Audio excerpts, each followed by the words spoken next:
Hi, welcome to Storytime on the Back Porch. I'm Lisa with my friend Lila, and we have a fun book today.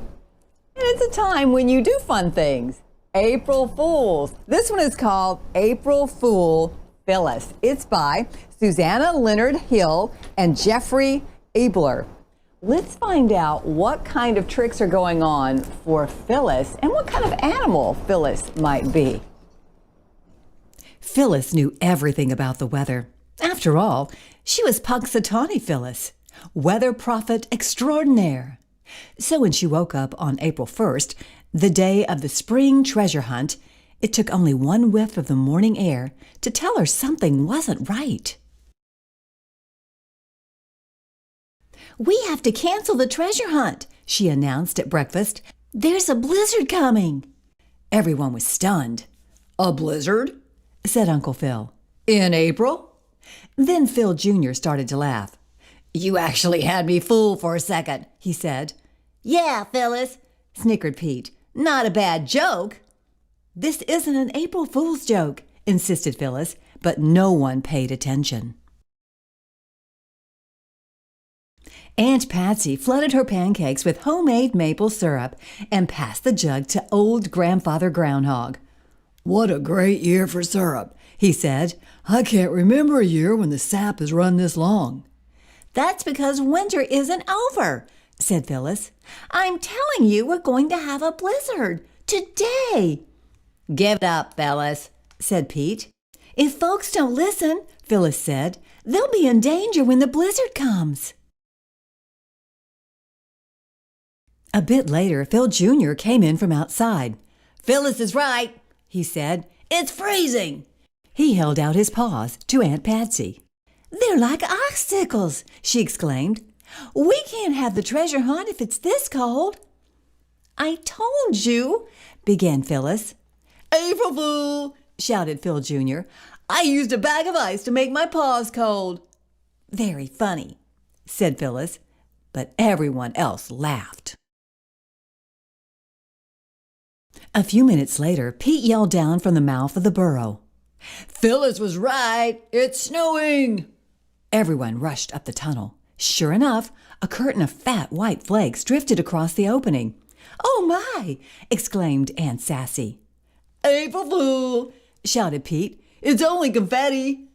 "Make all the jokes you like," said Phyllis. "Just cancel the treasure hunt so no one gets lost in the snow." But nobody listened. The grown-ups sat in the sun outside the burrow to swap tall tales and send the youngsters off on the treasure hunt. Said Phyllis, reading the first clue. "What goes up in the morning and down at night?" "The sun," guessed Cousin Jill. "We can't go to the sun for the next clue," said Phil Jr. "Uncle Phil's trousers," suggested Pete. All the little groundhogs giggled. They raced over to Uncle Phil and felt in his pockets, but there was nothing there. "There must be something else," said Jill. "How about the thermometer?" suggested Phyllis. They hurried to the thermometer by the door of the sugar house. Inside, the big kettle still filled the air with sweet maple steam, even though it was April. "Ooh, it's nice and warm in here," said Cousin Willis. No one noticed that the thermometer had dropped below 30 degrees. All they saw was the second clue. "What does this one say?" demanded Phil Jr. Phyllis read, "What runs but has no legs?" "A clock," said Pete, but the third clue was nowhere near the grandfather clock. "An engine," said Phil Jr., but no one knew of any engines in Punxsutawney Hollow. "I know," shouted Willis. "The stream!" They all rushed down to the stream. There was clue number 3. The young groundhogs followed the clues farther and farther to the treehouse, to the blackberry patch, and to the shore of Punxsutawney Pond. "This must be the one," Phyllis said. She brushed snowflakes out of her eyes to read the clue. "What's sticky and sweet and found in a tree?" "That's easy," said Jill. They all dashed for the honey tree. There it is, shouted Willis, jumping up and down. What do you think it'll be? Phil Jr. asked as he lifted the lid. It was another note. April Fool! You win but lose. Look again at all your clues. They can all be solved, you see, with one answer, and it's me. I don't get it, said Pete. Phyllis explained. It means that there's one thing that's the answer to all the clues. But right now we have a bigger problem. Look at the snow. It was a problem indeed, falling thick and fast, making it impossible to see more than a few feet in any direction. How will we find our way home? Worried Willis. Phyllis looked at the little groundhogs. They were depending on her to get them home safely. How was she going to do it? All Phyllis could see was swirling white and something flapping in the wind against a nearby sugar maple. The sapline! That's it! She cried. Everybody stay with me! The groundhogs clung to the sapline. Phyllis led the way from maple tree to maple tree, all the way back to the sugar house. Thank goodness you're back, cried Aunt Patsy.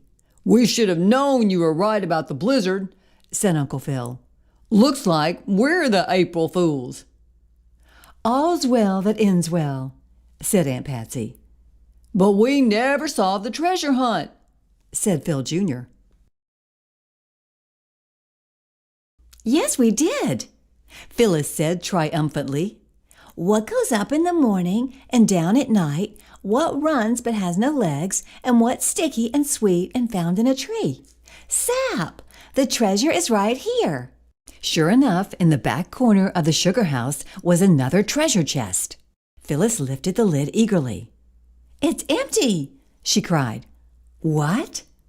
All the groundhogs crowded in to look. April Fool! Shouted Phyllis, and she tossed handfuls of maple candy in the air for everyone to share. Oh, what a fun story, all about April Fool's Day. And you can find out more about April Fool's Day in the back of this book. So what kind of animal was Phyllis? A groundhog. Thanks for joining us today. Right, Lila? We had a great story for you. You can get another story anytime right here by subscribing to our YouTube channel.